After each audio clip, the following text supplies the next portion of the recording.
Hari ini sambungan firman Tuhan saudaraku pada tanggal 1 di mana dikatakan kita harus memiliki visi ke depan. Visi itu harus jelas, visi itu terang, sehingga hidup dalam hati kita rindu memilikinya, hingga seolah-olah sudah kita kandung, sudah jahit dalam hidup kita, maka Tuhan akan membawanya menjadi kenyataan. Dalam segala sesuatu yang sudah dikandung pasti dilahirkan. Seperti seorang ibu yang sudah mengandung, dia mesti melahirkan.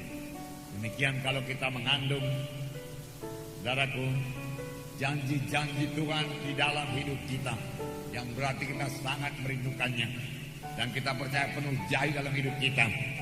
Kita bayangkan siang dan malam, hidup dalam hati kita siang dan malam, maka Tuhan akan membawanya menjadi kenyataan. Karena ada kuasa dalam iman. Karena iman itu berdasar pada firman Tuhan. Itu sebabnya saudaraku, visi kita itu juga bukanlah ambisi pribadi kita. Bukan, saudaraku. Bukanlah ambisi pribadi kita untuk membesarkan diri. Bukan. Tetapi sebagaimana dikatakan firman Tuhan itu saudara, Roh Kuduslah yang memberikan penglihatan.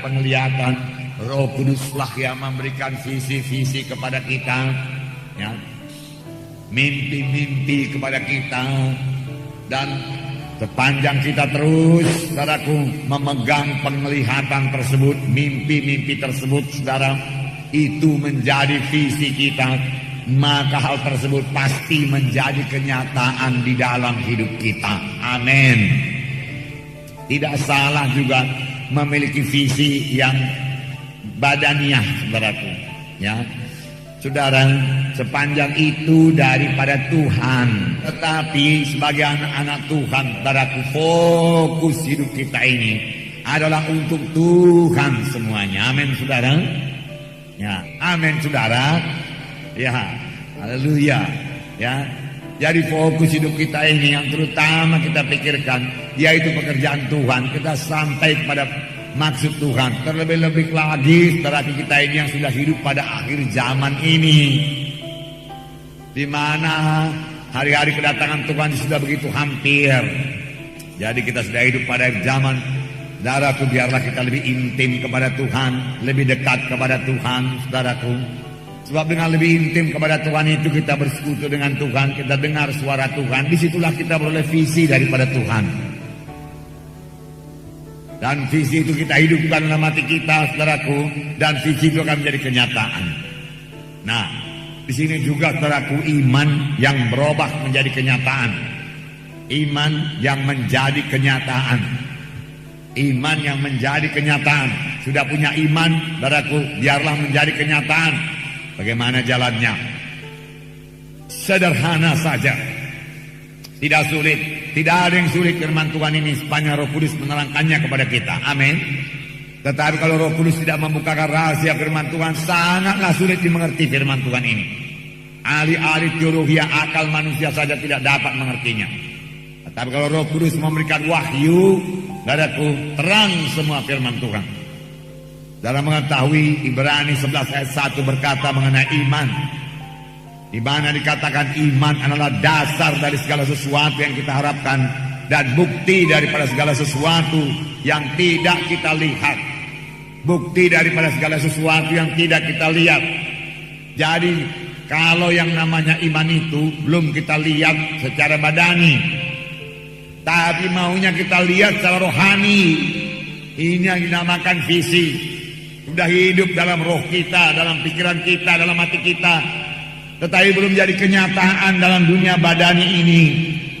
Misalnya seperti saya katakan semalam tanggal 1, firman Tuhan berkata oleh Biluris, kamu sudah sembuh. Oh, aku sembuh, aku sembuh. Oh, pasti aku sembuh, aku tidak jadi mati. Biluris menyembuhkan aku. Haleluya, haleluya.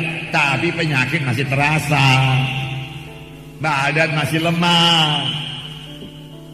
Bagaimana membawanya kepada kenyataan supaya badan ini kuat, penyakit itu hilang, supaya apa yang tidak dilihat itu menjadi kita lihat, ya. supaya apa yang kita harapkan itu dasar dari segala sesuatu yang kita harapkan itu menjadi kenyataan. Jadi bagaimana merubah iman ini jadi kenyataan, ya, harus jadi nyata. Untuk itu kita harus punya iman. Memang melalui iman itulah Tuhan bekerja. Itu sebabnya firman Tuhan berkata, tanpa iman mustahil orang berkenan kepada Allah. Berarti orang yang menghampiri Allah wajib percaya bahwa Allah itu ada, dan dia memberi pahala kepada orang yang sungguh-sungguh mencari dia, sungguh-sungguh percaya, sungguh-sungguh berpegang kepada firman-Nya. Dan Tuhan tidak pernah melakukan satu apapun kepada anak-anaknya, saudaraku, tanpa iman pribadi mereka. Jadi setiap anak-anak Tuhan harus punya iman. Saudara harus punya iman. Mengapa? Kalau tidak punya iman mustahil. Mustahil dapat berkat Tuhan kalau tidak punya iman. Mustahil saudaraku dapat kesembuhan kalau tidak punya iman. Harus punya iman.